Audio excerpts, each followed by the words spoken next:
ஹமாஸின் தாக்குதல் திட்டத்திற்கு பலியான இஸ்ரேல் படை 2 தரைப்படை பிரிவுகள் முழுவதுமாக அழிக்கப்பட்டதாக பாலஸ்தீன் ராணுவம் அறிவிப்பு. காசாவின் கான் யூனிஸ் பகுதியில் ஹமாஸ் ராணுவம் வைத்த பொறியில் சிக்கி இஸ்ரேலின் 2 படைப்பிரிவுகள் முழுவதுமாக தாக்குதலுக்கு ஆளாகியுள்ளன.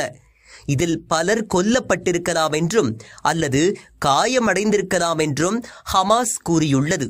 இது குறித்து ஹமாஸின் அல்-கசாம் ராணுவம் வெளியிட்டுள்ள செய்திக்குறிப்பில் 158வது நாள் போரில் கான் யூனிஸின் மேற்கு பகுதியான ஹமத் நகரத்தில் இஸ்ரேல் ஆக்கிரமிப்பு படைகள் மீது மிக பெரும் தாக்குதல் நடத்தப்பட்டுள்ளதாக தெரிவிக்கப்பட்டுள்ளது.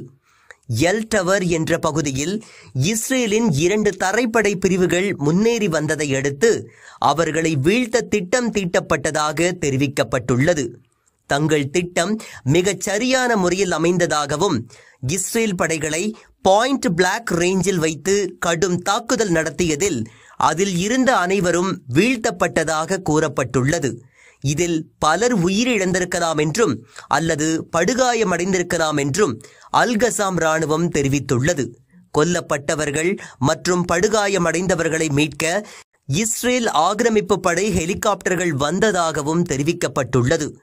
இந்த தாக்குதலுக்கு காசாவிலேயே தயாரிக்கப்பட்ட அல் யாசின் 105 வகை குண்டுகள் பயன்படுத்தப்பட்டதாக ஹமாஸ் ராணுவம் தெரிவித்துள்ளது.